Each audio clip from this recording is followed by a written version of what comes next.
This NMR problem we have taken from Pavia Spectroscopy book 4th edition. Page number is 225, problem is 14.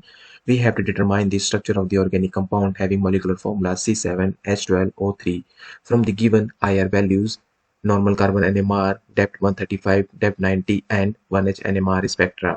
Welcome to the NMR Challenge series, where each video presents a new NMR spectroscopy problem from beginner to advanced level.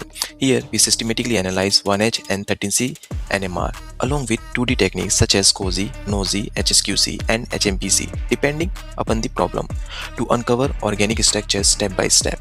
So let's get started. By the end of this video, you will understand how to calculate the index of hydrogen deficiency, how to interpret 1H and 13C spectra, how to analyze advanced spectra such as DEPT 90 and DEPT 135, and how to integrate all the data logically to identify the correct structure of the organic compound. I follow a specific step-by-step process for determining the structure of organic compound, and I would like to recommend you to follow the same approach. First, look the IR value or IR spectra to determine the functional group present in the molecule. Then calculate the index of hydrogen deficiency, which gives you information about number of pi bonds or rings, or it could be both, present in the molecule. According to my experience, if index of hydrogen deficiency equal to 5 or more than 5, then we can say that this compound contains one benzene ring. Then look at the 13C NMR.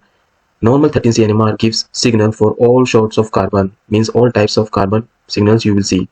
Then look at the DEPT 90 NMR, which gives you how many types of CH methane carbons are present in the molecule. After that, look DEPT 135.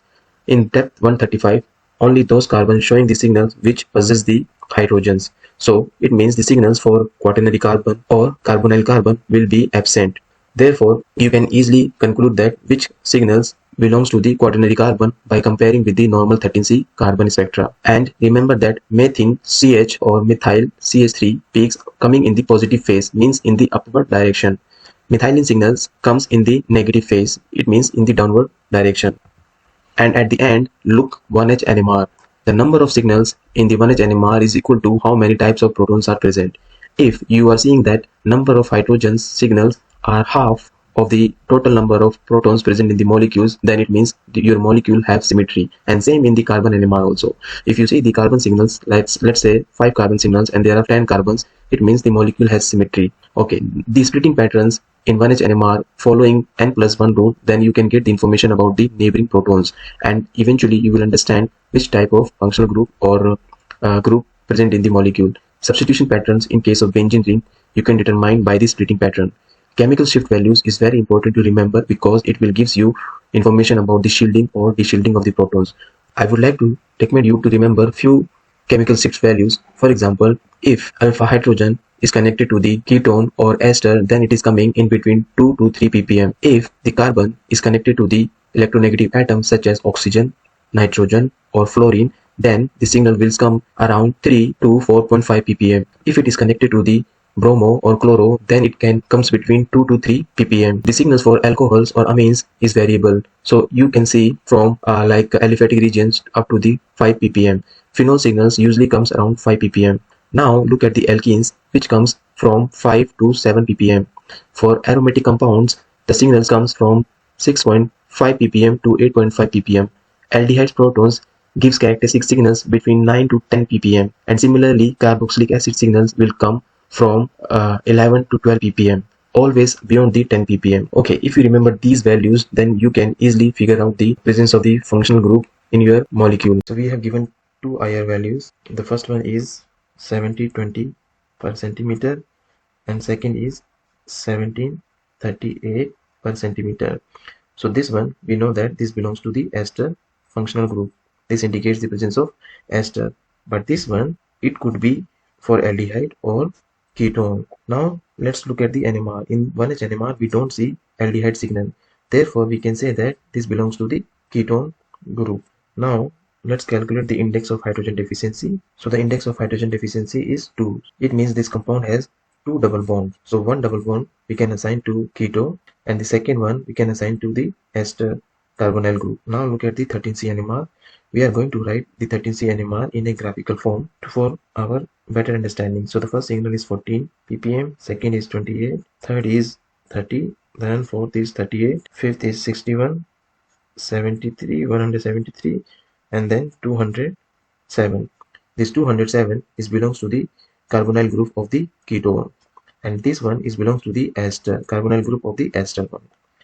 Now look at the depth 135. In depth 135, this signal is in the positive and it is in the shielded region, so for sure it belongs to the methyl group.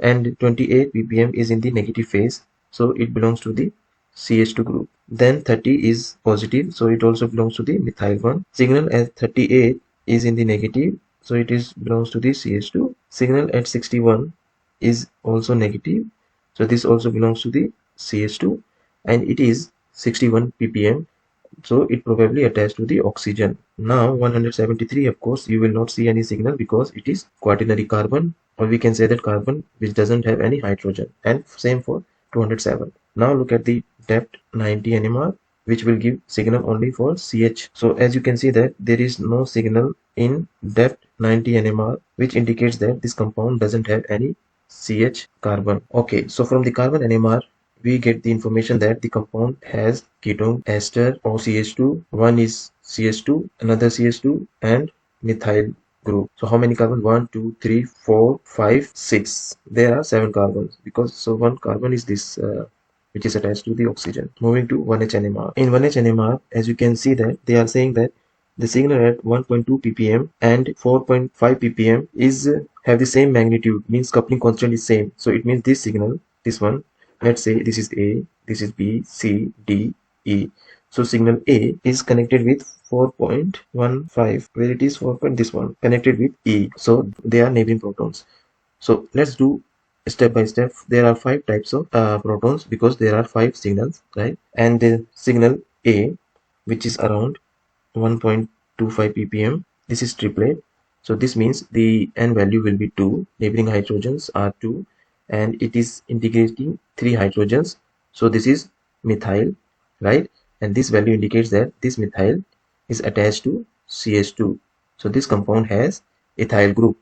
Now look at the signal B, which is singlet, and this signal is around 2.2 ppm, singlet corresponding to 3 hydrogen, so the n value will be 0 in this case, and this is belongs to the methyl, and this ppm value 2.2 ppm indicates that this methyl attached to the carbonyl group. It could be ketone or ester, we don't know. Now look at the signal C, which is triplet, and they are saying this triplet is distorted. Yeah, distorted triplet 2.56 and 2.75. So D and C are connected to each other. They are neighboring protons. So C is around 2.56 ppm, which is triplet, and integration value is 2. So this means it is CH2, and it is triplet means n value is equal to 2. So we can say that this CH2 is connected with another CH2. It could be like this. If it is like that, then look at the signal D. Signal D should be the same. Should show the same pattern. Yes, it is there, 2 integration 2. So this implies that the compound has CH2, CH2 moiety. So from the 1H NMR, we are getting the information that the compound has ethyl group, CH2, CH2, and CO, CH3. So Okay, now we have all pieces of information. It is time to put them together. This step requires careful logical thinking, and we must consider all the possible structures and identify the one that is fully consistent with the molecular formula, index of hydrogen deficiency, and all the spectral data. So let's do it together. the possible structure for this compound is CH3, CH2, CO, CH2, CH2. Then we have to put ester, right? So CO, O, CH3. The first is this one. Let me count how many carbons. 1, 2, 3, 4, 5, 6, 7. Yeah. And the molecular formula 3, 3, 6, 7, 8, 9, 10, 11, 12. Okay, it is satisfying the molecular formula. And the second possibility is that it could be like this. Now we have to see that which structure is fully consistent with the given 1H NMR. If this is the structure, then this CH2 will show quadrate, but the ppm value will be around 2 to 2.5 ppm. But the quadrate we are getting around 4 ppm. So 4 ppm, it means this is attached to the oxygen. So the possibility is that this E signal belongs to the CH2, which is attached to the oxygen, not to the carbonyl carbon. And now look at this. This one will be triplet, right? And it is attached to the carbonyl carbon. So of course it can be around what is mentioned, 2.56 ppm. Here will be the same. Here will be also the same, 2.56 ppm. and this will be around let's say 2.7 ppm. So on this basis it is hard to distinguish. Now let's look at the another things. Okay, so this has methyl and this will give singlet, and there is a singlet B proton, right? B, is it B? If it is B, then it should go to 4 ppm, but what we are seeing 2.3 ppm, right? 2.3 ppm. So it is possible only when it is attached to keto group. So this signal is belongs to B signal belongs to this structure, not this structure. Okay, so this structure is fully consistent with the 1H NMR, not this one. Let me assign the all signals. So this one CS3, this is A, this is E. We have already assigned A, E, and one of them is 2.7. This one is 2.7, so it is D. This is C, this one is B. Okay, we have assigned all the signals. Now we are going to see if it is consistent with the 13C NMR. Okay, so this methyl is directly attached to the keto group, and this one is attached to the carbon, yeah, aliphatic carbon. So this will be this will have lower value, so 14 ppm will go to this. This will be 30 ppm, and now there are two CH2, right? One is around 28 ppm and another one is at 38 ppm. So this will be 28 and this will be 30, because this is directly attached to carbonyl of the ester, and this is ketone, right? So ester will be more to join because of the this oxygen also. And now this will have 173, this will be at 207, and what is left, this one CH2 will be at 61 ppm. So we have fully assigned each signals to the corresponding carbons. Now we can say that this molecular structure is fully consistent with 1H NMR, 13C NMR, index of hydrogen deficiency, and also satisfying the molecular formula, and hence this is the correct structure. So that's all for today. I hope this video helped to strengthen your NMR skills. Keep practicing because mastery comes with consistency. And I will see you in the next video with the another exciting NMR challenge. Make sure to subscribe so you don't miss it. Till then, take care. Bye bye.